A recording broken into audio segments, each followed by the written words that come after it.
Good morning. അപ്പോൾ നമ്മുടെ ഇന്നത്തെ റെസിപ്പി ഒരു തീയലാണ് കേട്ടോ, നാടൻ തീയൽ. അപ്പോൾ നിങ്ങൾ വിചാരിക്കും തീയലിൻ്റെ കളർ എന്താണ് ഇങ്ങനെയെന്നുള്ളത്. ഇത് നമ്മൾ കൂടുതൽ വെളിച്ചെണ്ണ ചേർക്കാതെ ചെയ്യുന്നതുകൊണ്ടാണ് ഈ തീയലിൻ്റെ കളർ ഇങ്ങനെ. പിന്നെ ഞാൻ തേങ്ങയാണെങ്കിൽ ഓവറായിട്ട് ബ്രൗൺ കളറാക്കി എടുത്തിട്ടില്ല, അതിനൊരു കയ്പ്പ് വരും. അതുകൊണ്ട് ലൈറ്റായിട്ടൊന്ന് ബ്രൗൺ ഷെയ്ഡ് ആക്കി എടുത്തിട്ടുള്ളൂ. അപ്പോൾ നമ്മുടെ വഴുതനങ്ങ തീയൽ നമുക്ക് എങ്ങനെയാണ് ഉണ്ടാക്കുന്നതെന്ന് ഒന്ന് നോക്കിയിട്ട് വന്നാലോ. നമുക്ക് നമ്മുടെ ഇൻഗ്രീഡിയൻസ് നോക്കാം. നമ്മളിപ്പോൾ വഴുതനങ്ങ എടുത്തിട്ടുണ്ട്, അതുപോലെ തന്നെ സവോള എടുത്തിട്ടുണ്ട്, പച്ചമുളകും വേപ്പില എടുത്തിട്ടുണ്ട്, തേങ്ങ ചിരവിയത് എടുത്തിട്ടുണ്ട്.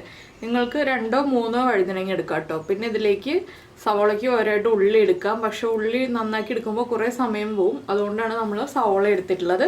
അപ്പോൾ ഉള്ളി നന്നാക്കി എടുക്കുകയാണെങ്കിൽ ഒരു 10-15 ഉള്ളി എടുക്കാം, മിനിമം 10 ഉള്ളിയെങ്കിലും എടുക്കുക. അപ്പോൾ ആദ്യം നമുക്ക് ഈ സവോളയും വഴുതനങ്ങയൊക്കെ ഒന്ന് വഴറ്റിയെടുക്കണം. അതിന് മുന്നേ ആയിട്ട് നമ്മൾ തേങ്ങ ഒന്ന് വറുത്ത് വയ്ക്കണം. എന്താണെന്ന് വെച്ചാൽ തേങ്ങയുടെ ചൂട് മാറിക്കഴിഞ്ഞിട്ട് നമുക്ക് അരച്ചെടുക്കാൻ പറ്റുള്ളൂ. അപ്പോൾ തേങ്ങ വറുത്ത് വെച്ചതിന് ശേഷം നമുക്ക് വഴുതനങ്ങയും സവോളയൊക്കെ കട്ട് ചെയ്തെടുക്കാം. ആദ്യം തേങ്ങ വറുത്തെടുക്കാം. നമ്മളിപ്പോൾ തേങ്ങ വറുക്കാനായിട്ട് ഒരു ചട്ടി വെച്ചിട്ടുണ്ട്. ചട്ടിയിലേക്ക് നമുക്കൊരു 3/4 കപ്പ് തേങ്ങ ചേർക്കാം. 1/2 കപ്പായാലും മതി. 3 വഴുതനങ്ങ എടുക്കുകയാണെങ്കിൽ 3/4 കപ്പ്, 2 വഴുതനങ്ങയാണെങ്കിൽ 1/2 കപ്പ്. ഇതിലേക്ക് നമുക്കൊരു 4-5 കുരുമുളക്, 4-5 അല്ലെങ്കിൽ അതിലും കൂടുതലായാലും കുഴപ്പമില്ല. നമ്മളപ്പോൾ പച്ചമുളകിൻ്റെ എണ്ണം കുറയ്ക്കുക കേട്ടോ, കുരുമുളകിൻ്റെ അളവ് കൂട്ടുമ്പോൾ. അതുപോലെ തന്നെ ഒരു 1/4 ടീസ്പൂൺ നല്ല ജീരകം, ചെറിയ ജീരകം, അത് ചേർക്കാം. ഇത്രയും ചേർത്ത് തേങ്ങ ഒന്ന് കളർ മാറി വരുന്നത് വരെ നമുക്ക് വറുത്തെടുക്കാം. തേങ്ങ ഒന്ന് ചൂടായി വന്നു കഴിയുമ്പോൾ വെളിച്ചെണ്ണ ചേർക്കണം എന്നുണ്ടെങ്കിൽ ചേർക്കാം. ഞാനിപ്പോൾ വെളിച്ചെണ്ണ ചേർക്കാതെയാണ് വറുത്തെടുക്കുന്നത്. അപ്പോൾ തേങ്ങയുടെ കളർ മാറി വരട്ടെ, അതുവരെ നമുക്ക് ഇളക്കി കൊടുക്കാം. അപ്പോൾ നമ്മുടെ തേങ്ങയുടെ കളറൊക്കെ ഒന്ന് മാറി തുടങ്ങുന്നുണ്ട്. നമുക്കിതിലേക്ക് ഇനി പൊടികൾ ചേർക്കണം. നിങ്ങൾ മുഴുവൻ മല്ലിയും മുളകുമാണ് ചേർക്കുന്നതെങ്കിൽ തേങ്ങ വറുക്കാൻ ഇടുമ്പോൾ തന്നെ അതിൻ്റെ കൂടെ തന്നെ 1 ടേബിൾ സ്പൂൺ മല്ലിയും ഒരു 6 വറ്റൽമുളകും ചേർക്കുക. അതുപോലെ തന്നെ കുറച്ച് മഞ്ഞൾപ്പൊടിയും ചേർക്കുക. ഇപ്പോൾ ഞാൻ മുളകും മല്ലിയല്ല ചേർക്കുന്നത്, മുളക് പൊടിയും മല്ലിപ്പൊടിയാണ്. അപ്പോൾ നമുക്ക് ഫ്ലെയിം കുറച്ച് വെച്ചിട്ട് പൊടികൾ ചേർക്കാം. ഈ ഒരു സ്റ്റേജ് ആകുമ്പോൾ വേണം പൊടികൾ ചേർക്കാൻ. ഒരു 1.5 ടീസ്പൂൺ മല്ലിപ്പൊടി. നമ്മുടെ കറിക്ക് തിക്നെസ് ഉണ്ടാവാനാണ് നമ്മൾ മല്ലിപ്പൊടി കൂടുതൽ ചേർക്കുന്നത്. അതുപോലെ തന്നെ 1/2 ടീസ്പൂൺ മഞ്ഞൾപ്പൊടി, 1/2 ടീസ്പൂൺ മുളക് പൊടി, എരിവുള്ള മുളക് പൊടിയാണിത്. കാശ്മീരി ചില്ലി പൗഡർ ആണെങ്കിൽ 1 ടീസ്പൂൺ വരെ ചേർക്കാം.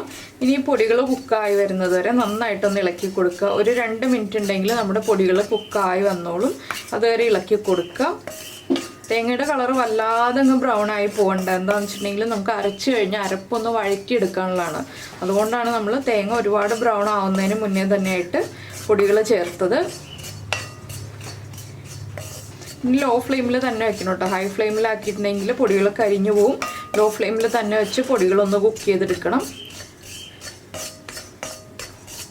അപ്പോൾ നമ്മൾ കുരുമുളക് ചേർത്തതുകൊണ്ടാണ് ഞാൻ 1/2 ടീസ്പൂൺ മുളക് പൊടി ചേർത്തത്.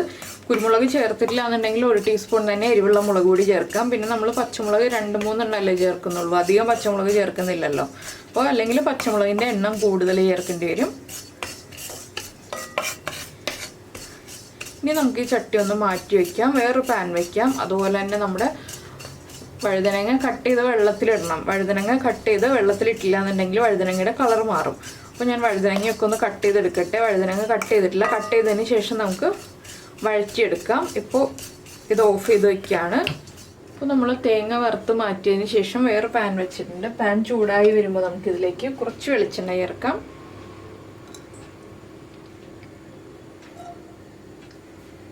ഇനി നമുക്കിതിലേക്ക് കട്ട് ചെയ്ത് വെച്ചിരിക്കുന്ന സവോളയും പച്ചമുളകും ചേർക്കാം.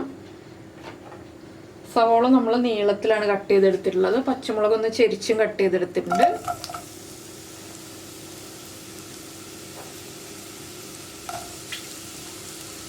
ഇതിൻ്റെ കൂടെ തന്നെ നമ്മൾ കട്ട് ചെയ്ത് വെച്ചിരിക്കുന്ന വഴുതനങ്ങയും ചേർക്കാം. വഴുതനങ്ങ എങ്ങനെയാണ് കട്ട് ചെയ്തിട്ടുള്ളതെന്ന് വെച്ചിട്ടുണ്ടെങ്കിൽ ഇതാ ഈ വലിപ്പത്തിലുള്ള പീസുകളായിട്ടാണ് നമ്മൾ കട്ട് ചെയ്തെടുത്തിട്ടുള്ളത്. അപ്പോൾ നീളത്തിൽ ഒന്ന് കട്ട് ചെയ്തതിന് ശേഷം കുറുകെ കട്ട് ചെയ്തു, അതിനുശേഷം ഈ വലിപ്പത്തിലുള്ള പീസുകളാക്കിയെടുത്തു. ഇനി നമുക്കിതെല്ലാം ചേർത്തൊന്ന് വഴറ്റിയെടുക്കാം. ഇത് കുറച്ച് ഉപ്പ് കൂടി ചേർത്തിട്ട് നമുക്ക് വഴറ്റാം. അപ്പോൾ നമ്മളിപ്പോൾ വഴുതനങ്ങയ്ക്ക് ആവശ്യമായിട്ടുള്ള ഉപ്പാണ് ചേർക്കുന്നത്. ഇതൊന്ന് നന്നായിട്ട് വഴന്ന് വരുന്ന സമയത്ത് നമുക്കിതിലേക്ക് ബാക്കിയുള്ള ഇൻഗ്രീഡിയൻസ് ഒക്കെ ചേർക്കാം. കുറച്ച് വാളൻപുളി വെള്ളത്തിലിട്ട് വയ്ക്കണം. എന്താണെന്ന് വെച്ചാൽ നമ്മളിതിൽ വാളൻപുളിയാണ് ചേർക്കുന്നത്, കുടംപുളി അല്ല ചേർക്കുന്നത്. പുളി ചേർത്താലേ നമ്മുടെ തീയൽ പെർഫെക്റ്റ് ആവുള്ളൂ. അത് വാളൻപുളി തന്നെ ചേർക്കണം കേട്ടോ എല്ലാ തീയലിലും. അപ്പോൾ ഈ സമയത്ത് നമ്മൾ വറുത്ത് വെച്ചിരിക്കുന്ന തേങ്ങയുടെ ചൂട് മാറിയിട്ടുണ്ടെങ്കിൽ ആ തേങ്ങ അരച്ചെടുക്കാം. കുറച്ച് വെള്ളം ചേർത്ത് തന്നെ അരച്ചെടുക്കാം. എന്താണെന്ന് വെച്ചാൽ നമുക്ക് അരപ്പൊന്ന് വഴറ്റാനുള്ളതാണ്, അതുകൊണ്ട് കുറച്ച് വെള്ളം ചേർത്ത് വഴറ്റിയെടുക്കാം. അതുകൊണ്ട് കുറച്ച് വെള്ളം ചേർത്ത് അരച്ചെടുത്താലും കുഴപ്പമൊന്നുമില്ല. പിന്നെ നിങ്ങൾ കല്ലിലാണ് അരച്ചെടുക്കുന്നതെങ്കിൽ വെള്ളം ചേർക്കാതെ തന്നെ അരച്ചെടുത്തോളൂ. അപ്പോൾ ഞാനിത് വഴറ്റിയെടുത്തതിന് ശേഷം തേങ്ങയും കൂടി അരച്ചതിന് ശേഷം നമുക്ക് കാണാം ബാക്കി എന്തൊക്കെയാണ് ചെയ്യുന്നതെന്നുള്ളത്. ഇപ്പോൾ നമ്മുടെ വഴുതനങ്ങയും സവോളയൊക്കെ ഒന്ന് കുക്കായി വന്നിട്ടുണ്ട്. നമുക്കിതിലേക്ക് ഒരു 1/4 ടീസ്പൂൺ മഞ്ഞൾപ്പൊടി ചേർക്കാം. അതിനുശേഷം ഒന്നുകൂടി ഒന്ന് വഴറ്റിയെടുക്കാം. ഈ വഴുതനങ്ങ ഈ മഞ്ഞൾപ്പൊടിയുടെ ആ റോ ടേസ്റ്റ് ഒന്ന് മാറി വരുന്നത് വരെ ഒന്ന് ഇളക്കി കൊടുക്കണം. ഇത് നമുക്ക് വഴറ്റിയതിന് ശേഷം വേറെ പ്ലേറ്റിലേക്ക് മാറ്റി വെച്ചിട്ട് വേണം നമ്മുടെ അരപ്പ് വഴറ്റിയെടുക്കാനായിട്ട്. ഞാൻ ഈ ഒരു പാത്രത്തിൽ തന്നെയാണ് നമ്മുടെ അരപ്പും വഴറ്റിയെടുക്കുന്നത്. അപ്പോൾ ഇതൊന്ന് കുക്കായി വരട്ടെ. ഇപ്പോൾ നമ്മുടെ വഴുതനങ്ങ വേറെ പ്ലേറ്റിലേക്ക് മാറ്റി വയ്ക്കുകയാണ്. ഇതിലേക്ക് തന്നെ നമുക്ക് അരപ്പ് വഴറ്റിയെടുക്കാനുള്ള വെളിച്ചെണ്ണ ഒഴിച്ചു കൊടുക്കാം. കുറച്ച് വെളിച്ചെണ്ണയിൽ മതി നമ്മൾ അരപ്പ് വഴറ്റുന്നത്. ഇതിലേക്ക് നമുക്ക് അരപ്പ് ചേർത്ത് കൊടുക്കാം. അരപ്പൊന്ന് നന്നായിട്ട് ആ വെള്ളത്തിൻ്റെ റോ ടേസ്റ്റൊക്കെ മാറി വരുന്നത് വരെ വഴറ്റിയെടുക്കണം. മിക്സിയുടെ ജാറിലേക്ക് തന്നെ കുറച്ച് വെള്ളം ഒഴിച്ചിട്ട് നമുക്ക് അതും കൂടി ചേർത്ത് കൊടുക്കാം. ഒരു 2 ടീസ്പൂൺ വെള്ളം ഒഴിച്ചിട്ട് ഇനി നമുക്ക് ഈ അരപ്പൊന്ന് നന്നായിട്ട് വഴറ്റിയെടുക്കാം. ഹൈ ഫ്ലെയിമിൽ വെച്ച് തന്നെ ഒരു 2-3 മിനിറ്റ് വഴറ്റിയെടുക്കുമ്പോൾ അരപ്പിലുള്ള വെള്ളത്തിൻ്റെ റോ ടേസ്റ്റൊക്കെ മാറി വന്നോളും. സാധാരണ തീയലിൽ നമ്മൾ ഇതുപോലെ ചെയ്യാറില്ല, പക്ഷെ ഇങ്ങനെ ചെയ്യുകയാണെങ്കിൽ തീയലിന് ടേസ്റ്റ് കൂടും കേട്ടോ നന്നായിട്ട്. പിന്നെ ഇതിലേക്ക് ചേർക്കുമ്പോൾ പച്ചവെള്ളം ചേർക്കരുത്, ചൂടുവെള്ളം തന്നെ ചേർത്ത് കൊടുക്കണം. ഇനി നമ്മൾ വെള്ളം ചേർക്കുമ്പോൾ അപ്പോൾ അതൊന്ന് കുക്കായി വരട്ടെ. ഒരു 3 മിനിറ്റ് ഹൈ ഫ്ലെയിമിൽ തന്നെ വെച്ചിട്ട് നമുക്ക് ഈ വെള്ളം വറ്റിച്ചെടുക്കാം. അപ്പോൾ നമ്മുടെ അരപ്പ് നന്നായിട്ട് കുക്കായി വന്നിട്ടുണ്ട്. ഇതുണ്ടോ വെള്ളമൊക്കെ വറ്റി വന്നിട്ടുണ്ട്. ഇതിലേക്ക് നമ്മൾ നേരത്തെ വഴറ്റി വെച്ചിരിക്കുന്ന വഴുതനങ്ങയും സവോളയും പച്ചമുളകും ഒക്കെ ചേർക്കാം. അതുപോലെ തന്നെ നമ്മൾ എടുത്തു വെച്ചിരിക്കുന്ന പുളിവെള്ളം ചേർക്കാം. ഒരു ചെറുനാരങ്ങ വലിപ്പത്തിൽ പുളി എടുത്തിട്ട് ആ പുളിവെള്ളം ചേർത്താൽ മതി. ഒരുപാട് പുളി വേണ്ട നമുക്ക്. ഇതിലേക്ക് കുറച്ച് ചൂടുവെള്ളവും കൂടി ചേർത്ത് മിക്സ് ചെയ്തെടുക്കാം.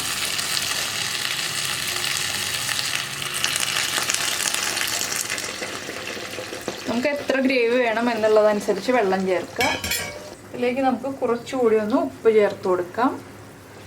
നമ്മൾ ആദ്യം വഴുതനങ്ങയ്ക്ക് ആവശ്യമായിട്ടുള്ള ഉപ്പ് മാത്രമേ ചേർത്തിട്ടുണ്ടായുള്ളൂ. ഇനിയിപ്പോൾ ഇതെല്ലാം ചേർത്ത് നന്നായിട്ട് ഇളക്കി മിക്സ് ചെയ്യാം. കൂടുതൽ ഗ്രേവി വേണമെന്നുണ്ടെങ്കിൽ കുറച്ചുകൂടി ചൂടുവെള്ളം ചേർക്കാം. പുളി കുറവാണെങ്കിൽ പുളി ചേർത്ത് കൊടുക്കാം. നമുക്ക് എരിവ് കുറവാണെങ്കിൽ കുരുമുളക് പൊടി ചേർക്കാം, അല്ലെങ്കിൽ പച്ചമുളക് സ്പ്ലിറ്റ് ചെയ്തോ കട്ട് ചെയ്തോ ചേർക്കാം. അതൊക്കെ ഈ സ്റ്റേജിൽ ചേർത്ത് കൊടുക്കണം. ഇനി ഇത് നന്നായിട്ടൊന്ന് തിളച്ച് വരട്ടെ. അപ്പോൾ ഇത് ഒരുപാട് ഗ്രേവി ഉള്ള ടൈപ്പ് കറിയല്ല കേട്ടോ, ചെറുതായിട്ട് കുറുകിയിരിക്കുന്ന ടൈപ്പ് ഗ്രേവിയാണ്. നിങ്ങൾക്ക് കൂടുതൽ ഗ്രേവി വേണമെന്നുണ്ടെങ്കിൽ ഞാൻ പറഞ്ഞതുപോലെ തിളച്ച വെള്ളം ചേർത്ത് കൊടുക്കുക. ഇനിയിപ്പോൾ ഉപ്പും എരിവും ഒക്കെ ചെക്ക് ചെയ്യാം നമുക്കൊന്ന്. ഉപ്പും എരിവും എല്ലാം കറക്റ്റാണ്. കുറച്ചുകൂടി ഞാനൊന്ന് വെള്ളം ചേർക്കുന്നുണ്ട് ഒന്ന് തിളച്ച് വരാൻ വേണ്ടിയിട്ട്. അതുപോലെ തന്നെ നമുക്കിനി ഇതിലേക്ക് ഒരു പീസ് ശർക്കരയും കൂടി ചേർത്ത് കൊടുക്കാം. അപ്പോഴാണ് ആ പുളിയും എരിവും എല്ലാം ബാലൻസ് ആവുന്നത്. ചെറിയൊരു പീസ് ശർക്കര മതി, പഞ്ചസാര ചേർക്കണ്ട. തീയലാവുമ്പോൾ നമ്മൾ ശർക്കര ചേർക്കുന്നതാണ് എപ്പോഴും നല്ലത്. ഇതാ ഞാൻ ഇത്രയും ശർക്കരയാണ് ചേർക്കുന്നത്. ഇതും കൂടി ചേർന്ന് നന്നായിട്ടൊന്ന് തിളച്ച് വരട്ടെ. അപ്പോൾ നമ്മൾ കൂടുതൽ വെളിച്ചെണ്ണ ചേർക്കുകയാണെങ്കിൽ കറിയിൽ നന്നായിട്ട് എണ്ണയുടെ കളർ ഉണ്ടാവും കേട്ടോ. ഞാൻ വളരെ കുറച്ച് വെളിച്ചെണ്ണ ചേർത്തുകൊണ്ടാണ് നമ്മുടെ എണ്ണയുടെ കളർ ഒട്ടും തന്നെ കാണാനില്ലാത്തത്. ഇല്ലെങ്കിൽ കൂടുതൽ വെളിച്ചെണ്ണ ചേർക്കേണ്ടി വരും. അപ്പോൾ നമ്മൾ അധികം എണ്ണ യൂസ് ചെയ്യണ്ടല്ലോ എന്ന് വെച്ചിട്ടാണ് കുറച്ച് വെളിച്ചെണ്ണയിൽ ചെയ്തത്. ഇനി ഇത് നന്നായിട്ടൊന്ന് തിളച്ച് ഒരു 2 മിനിറ്റ് ലോ ഫ്ലെയിമിൽ വയ്ക്കാം. തിളച്ച് കഴിയുമ്പോൾ അതിനുശേഷം നമുക്ക് വറവ് ചേർക്കാം. അപ്പോൾ നമ്മുടെ തീയൽ തിളയ്ക്കാൻ തുടങ്ങിയിട്ട് ഒരു 2-3 മിനിറ്റായി. നമുക്കിനി മാറ്റി വെച്ചിട്ട് വറവ് ചേർക്കാം. വേറെ പാൻ വയ്ക്കാം. പാൻ നന്നായിട്ടൊന്ന് ചൂടായി വരട്ടെ. അപ്പോൾ നമ്മുടെ പാൻ നന്നായിട്ട് ചൂടായിട്ടുണ്ട്. നമുക്കിതിലേക്ക് വെളിച്ചെണ്ണ ചേർക്കാം.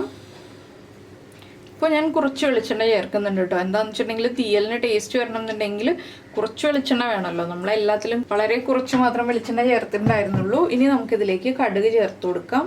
1 ടീസ്പൂൺ കടുക് ഒന്ന് പൊട്ടി വരട്ടെ.